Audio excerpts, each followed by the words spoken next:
a story is never over. You can always modify it and improve on it.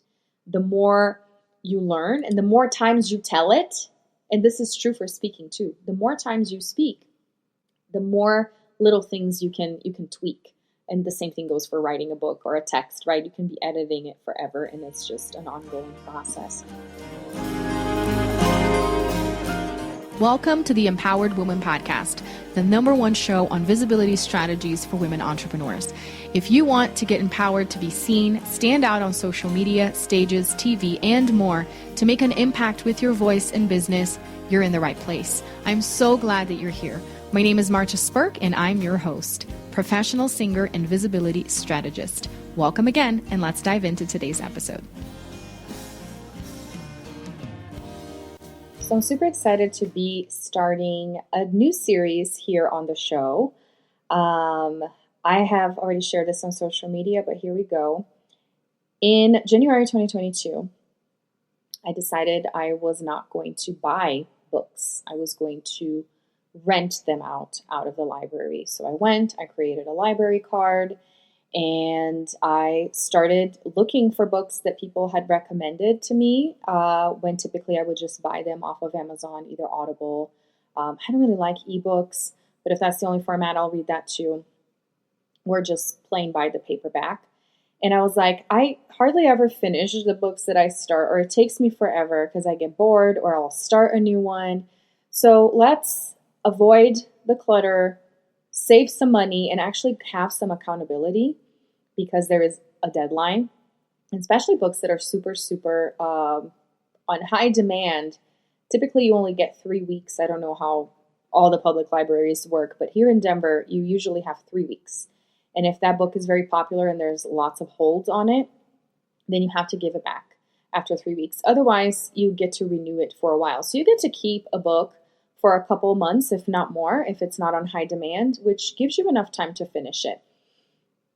That said, since 2022, I have read at least, January 2022, I have read at least 24 books, if not more.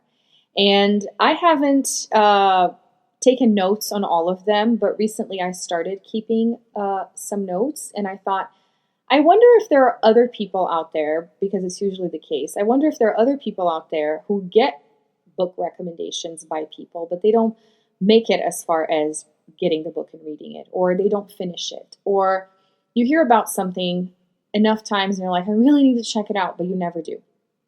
So I thought, why not solidify the content in my mind? Because this is what I've been doing, even with coaching, is the way you can learn something better is by teaching it. I have learned this from a young age. When I started teaching English at 14, is you get better at it when you have to talk about it, right? When you have to paraphrase it. And, that's a learning strategy is now, what did you hear out of that? Well, this is what I heard. So I have read some phenomenal books in the last 2 years, and I know lots of authors as well. I am an author myself, and it's always fun to interview authors as well. So this is what this idea is turning into. It's turning into me reaching out to the authors of these big books, because you never know, and interviewing them. After I review their book on the show, I can have them on to talk about the book themselves. And also having the opportunity to interview friends of mine who are authors, but then reading their books. Because many times I will interview people here and we talk about the books, but I haven't read them myself. But I want to do that. Because when I go on a show and the person actually got my book and they read it, it's a different conversation. They will pull up the book, they will read a quote, and it's just so much more fun that way. You feel better as a guest anyways. So to kick us off, I am going to start with a book that I had heard of several times, but it wasn't until I heard the recommendation from somebody that I really respect inside NSA, which is National Speakers Association. I sat at a table with this guy that was an MC before. He's done a phenomenal job as a speaker as well. We also participated in a speaking competition, and I was like, you know what? If he's saying that this helped him, get to where he is today, I need to check this out. So, and the other thing about this book as well is that it involved a speaking competition that I've been hearing about over and over again, and I've considered participating and competing myself. I just haven't gone that far. But maybe me talking about this book here now is taking a step closer. Anyways, the name of the book is Storyworthy. Engage, Teach, Persuade, and Change Your Life Through the Power of Storytelling by Matthew Dix. And it basically talks about the journey of the author in being a teacher for many years and having people tell him, hey, you're great at storytelling and you have so many great stories to tell. Why don't you go and compete at this thing called the Moth, which is pretty much a storytelling competition. And I had heard about the Moth through networking and through different connections. And I had never heard of it before. And seeing that I'm very much in the speaking circuit and that I love competitions, I'm very competitive. It surprised me that I hadn't heard of it before because obviously a huge speaking platform is TEDx, and I've been engaged with that throughout the years. I've gotten to speak there myself. So to learn about the Moth was interesting. So if that's something that you're looking into participating in, or if you really want to take your speaking to the next level, take a look at the Moth. There's also a podcast called the Moth Podcast. It's an event that's been around for several years. I believe it started in the 90s. And it's a great platform for you to showcase your storytelling skills. Anyways, the author, Matthew Dix, tells a story of how he got to be at Moth stages several times. And in fact, he has won Moth, what is called the Moth Story Slam, 36 times. So he really knows how to tell a story.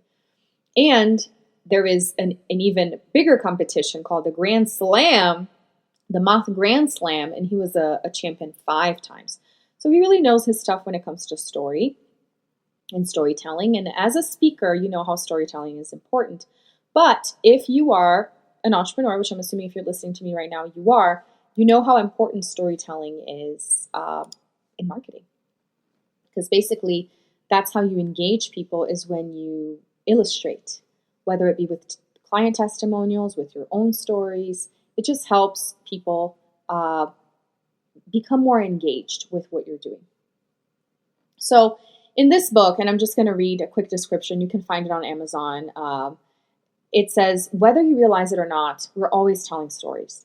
On a first date or job interview, at a sales presentation or a therapy appointment, with family or friends, we're constantly narrating events and interpreting emotions and actions.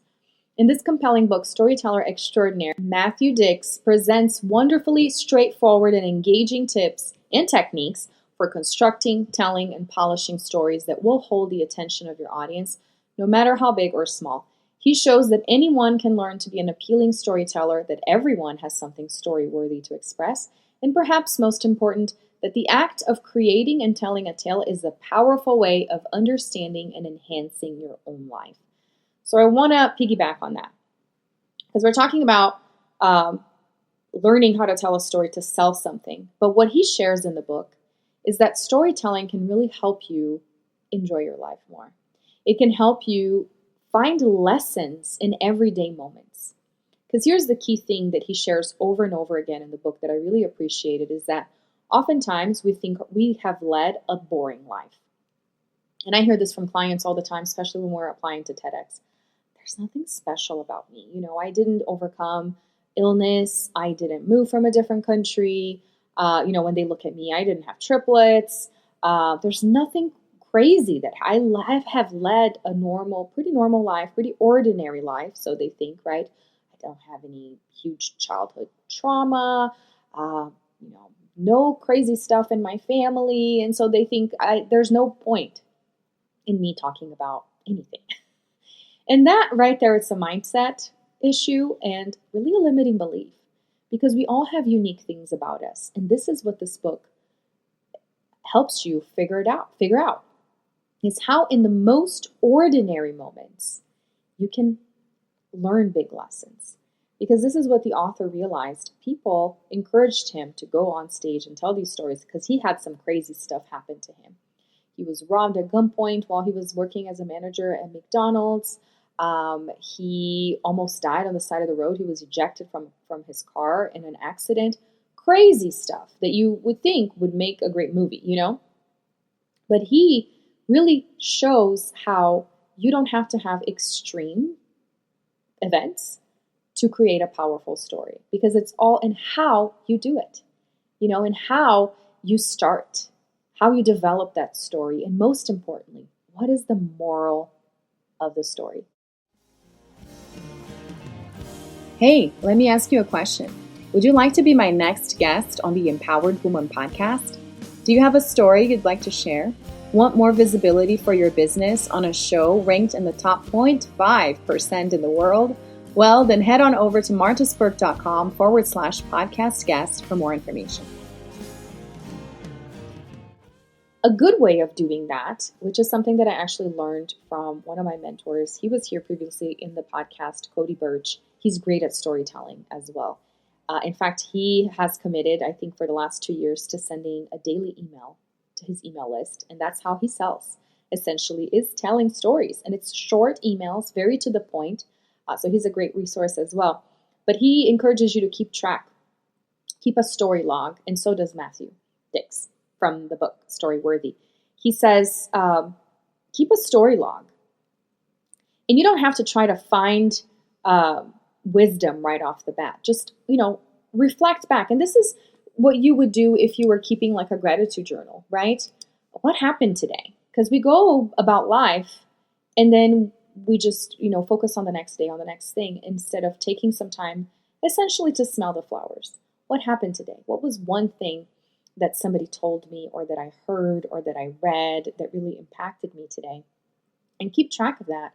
And then eventually you can go back and revisit and try to find the stories. But so for you out there who's thinking, I have nothing story worthy, I have nothing to share, my life is boring, and I don't know where to start, the first step that he teaches in this book is keep a story log.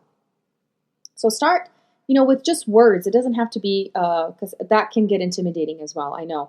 I am not one to just sit and journal for hours on end. In fact, I probably would more easily keep an audio, like a voice journal, than writing. But what if it's just words? You know, dog walk, lunch, client call, you know, and you put the client's name so you can remember a little bit more. Keep track of what's happening throughout your day. And then go back to look, what was a lesson there? And that's how you start developing your stories. Something else that he talks about in the book is, what is your 5-second story? So there is a story, right? Beginning, middle, and end. But there is kind of like the climax, or the 5-second lesson. That's the next step. Whatever it is that you're doing, or, you know, something that happened, that there is like those 5 seconds that taught you something, which is really the moral of the story, right? You tell a whole story and you're like, the moral of the story is you reap what you sow, whatever, you know, saying or proverb.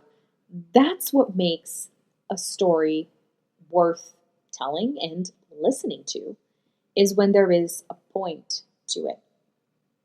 And so that's one of the key aspects that he talks about. Something else that he encourages that I really loved, and I think I followed that to some extent when I did my TEDx, is starting your story with the opposite of what actually happens. Because then it creates some suspense and the shock of, and then this happened. So you build a story. So for example, for me, going into the doctor's office to find out that I was having triplets, you kind of stall and you add all these details. You know, I was sitting there waiting for what felt like forever. I just wanted to confirm that I was actually pregnant because I had already taken the test. I've already done everything. So I would tell that story, making it seem as ordinary as possible, right? Because there's nothing ordinary about having triplets, right? So what is the opposite? So if the moral of the story is, I learned that I was having triplets and it was extremely terrifying, what is the opposite of that? The opposite of that is ordinary. Just another day going to the doctor to figure out if I'm actually pregnant because I'd already taken the blood test, the P test, all the tests. But then what happened was the complete opposite. So think about that for yourself. What is the moral of your story? Well, now think of the opposite. What is the opposite of that? That's how you start your story, because then the shock factor when you come in with your moral of your story is going to be even bigger. Something that he encourages a lot and that I love is humor. Not forcing humor, but intentionally adding some humor to everything that you do to engage the audience. That is something that it was kind of hard for me to do in my TEDx, if I'm being completely honest, because it was something deep that I was sharing, which was having triplets and moving. But I sprinkled it in. In fact, as I'm talking about my TEDx, if you haven't watched it yet, just go to YouTube and look for Marta Spurk TEDx and you'll find it. I can also put it in the show notes. But the name of my TED Talk is The Transformational Power of Defeat. So basically, I talk about how in moments that I felt defeated, like when I left everything behind in Brazil and moved to America, or when I learned I was having triplets and I wasn't prepared for that, who would ever be, I felt defeated. I felt like I didn't even have a chance to excel because from the start it was just so challenging and so hard. But then I learned that those are opportunities for me to empower myself and to really learn that I'm strong. So there were some moments in my TEDx that I sprinkled in a little humor, saying, triple the diapers, triple the tuitions, triple the challenges. So I would add, some funny things like there's a point in my talk where I say, well, Marta, I don't have triplets. Does this message still apply to me? Yes, it does. So in the book, the author really encourages you to sprinkle in a little bit of humor so that it breaks the ice a little bit. And he goes into more detail on how you can do that as well. There are so many different little snippets of things that he encourages you to do. He really walks you through the process of beginning, middle, and end, and how to refine it. He basically says a story is never over. You can always modify it and improve on it. The more you learn and the more times you tell it, and this is true for speaking too, the more times you speak, the more little things you can tweak. And the same thing goes for writing a book or a text, right? You can be editing it forever, and it's just an ongoing process.